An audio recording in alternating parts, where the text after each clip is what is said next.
बदलापूर पूर्व परिसरातील कोंडेश्वरसह काही भागात भटक्या कुत्र्यांची मोठी दहशत निर्माण झाली असल्याचे पाहायला मिळते।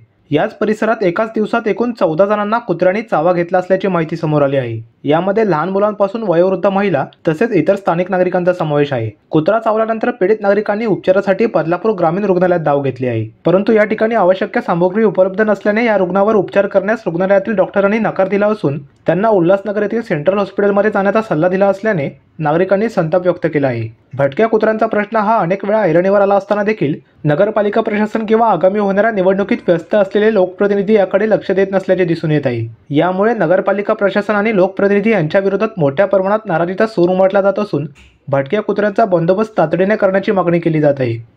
रात्री असे खेळत होती ना, तिकडून हाडाड करता करता करता आला, घेतला लटका माझ्या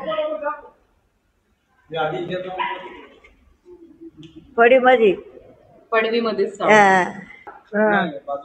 बाजूच्या गावात सेम तोच कुत्रा होता। तोच तुम्हाला कुठे पायाला चावला? पायाला नाचला। किती वाजता किती ठिकाणी चावलाय? 3 ठिकाणी चावलाय का? किती वाजता? आणि साधारण 5:45 झालं असतील। आम्ही वराडे गावातून आलेलो आहेत। माझ्या आईला घेऊन आलो होतो, त्यानंतर एक आजी भोजची आमची आजी, तिला पण घेऊन आलो आणि तिच्याबरोबर एक छोटी नात आहे तिची, तिला पण घेऊन आले। 6 वर्षाची नात आहे। आजी जवळजवळ 80 वर्षाची, माझी आई 72 वर्षाची आहे आणि ती छोटी मुलगी आहे ती 6 वर्षाची आहे।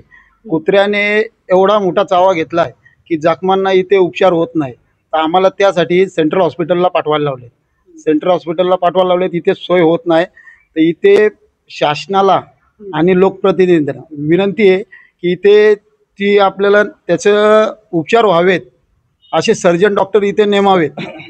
आणि दुसरी गोष्ट, श्वान पथक इथे अवेलेबल व्हायला पाहिजेत, कारण कुत्रे एवढे भटके झाले जातात बदलापूर। हे दादा सामटोलीचे आहेत, हे बदलापूरला फिरत होते, त्यांना पण कुत्र्याने चावा घेतला। वर ब्रिजच्या इथं मी गाडीतून उतरत होतो, तर तिथं कुत्र्याने माझा घास घेतला।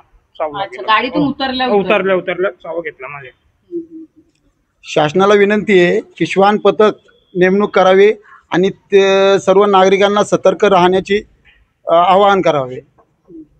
आता एकाच दिवसामध्ये एवढे केस येतात, त्यावेळेस विचार करायला पाहिजे काहीतरी। बदलापूरच्या म्हणजे नागरिकांचा जीव धोक्यामध्येच आहे। आता लहान लहान पोरं, आता त्यांना आपण बंदी तर नाही करू शकत, शाळेमध्ये जातात, कुठे रस्त्यावर चावल्यानंतर ही म्हणजे दुर्घटना कशी टाळता येईल ही बदलापूरच्या म्हणजे काहीतरी म्हणजे योजना करायलाच पाहिजे। लोकपालक न्यूज, बदलापूर।